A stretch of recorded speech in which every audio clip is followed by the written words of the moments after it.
I haven't verbally spoken to my parents, no, for 2 years.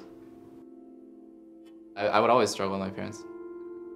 I was probably like 10 or 11, and we would just argue about everything, especially games. Like when I wanted to play, they thought it was just a complete waste of time. So it just got worse and worse over the years. So when I was like, in Asian culture, to talk back to your parents is like really bad.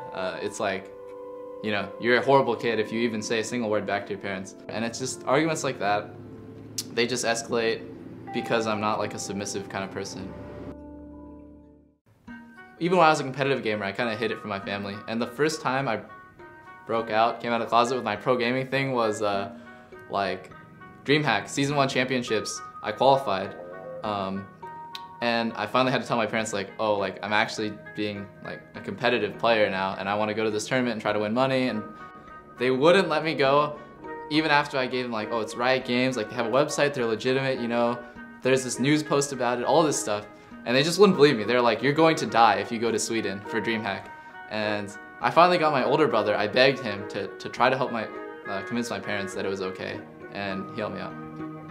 I was really awkward and really, I was just really introverted at the time, you know. I'm just that typical Asian guy who does nothing but play games. Like, when I finally met my team, I was just like, hi. And that was like the only thing I said. I said nothing after that.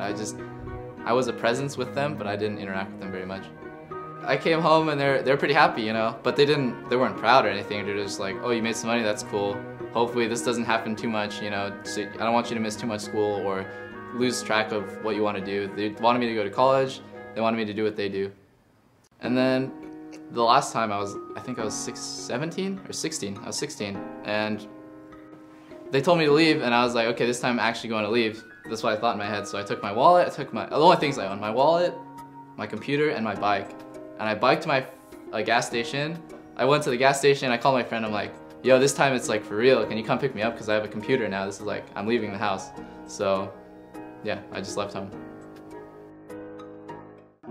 I got like thousands of dollars in donations, which is a lot of money back then. You know, Phantom Lord gets a ton in donations right now, but like back then the community was really small, so getting thousands of dollars is huge.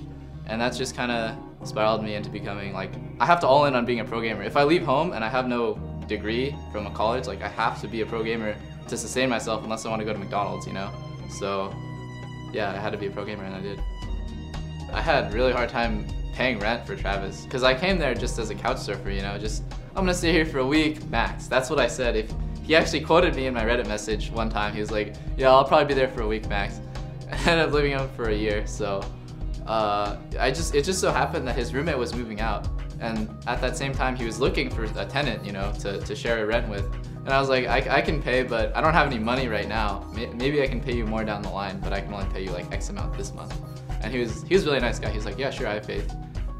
You're a pro gamer, and I was a big fan of you at DreamHack, so I was like, cool. I'm gonna try to be a pro gamer so I can pay this guy rent. And at first it was really hard. It was really hard. I had like no money in my bank account and I was like eating fucking ramen every day. So, and then after a while, it got a lot easier.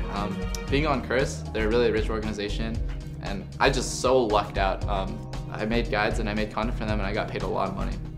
The team at that time was me, SYDTKO, NY Jackie, and Liquid was on the team. He was my support. Oh god, those are the good old days.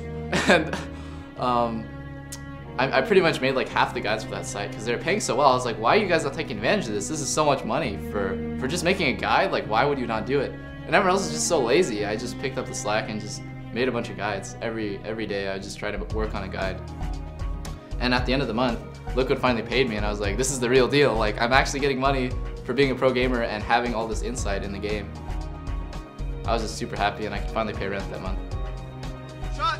Won't quite kill Cutie Pie. There's Ezra coming in. Doublelift. Nice job there. Time up comes up. And now while I was on Curse, I had really good tournament performances. And people noticed me, and then I finally got on CLG. And as soon as I got on CLG, the money is just like it's just, I'm so like overwhelmed by the success, you know. And Travis really helped me, like, I guess, grow up as a person, because when I'm playing games and just focus on my job, you don't have basic social skills or understanding of the world. Like, when I go outside, I'm just like, how much money am I supposed to spend on food? How do I do my taxes? How do I like get a bank? I didn't have a credit card. All I had was my wallet, you know, with cash and a PayPal account. And he helped me set up a bank account. He just helped me set up my life. Yeah, I miss my brothers sometimes. I think my older brother is like the most influential figure in my life.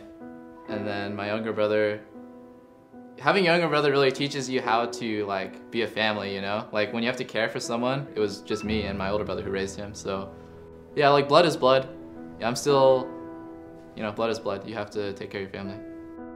If I could do it over again, I wouldn't do it nearly as bad as I did. It was so stupid. Okay, so what I should have done is had compromise so that both of us are more happy, you know? Like I don't have to butt heads with my parents every other day. That's so stupid. I can listen to them a little bit and still do my own thing sometimes. Instead of have all this conflict and like built up tension and stuff like that so that neither of us are happy.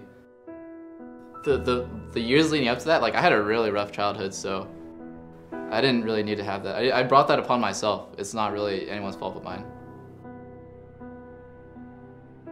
I just want to go back to them and just like, just be their son one day, you know? Just be like, okay, I'm your son and I'm doing well.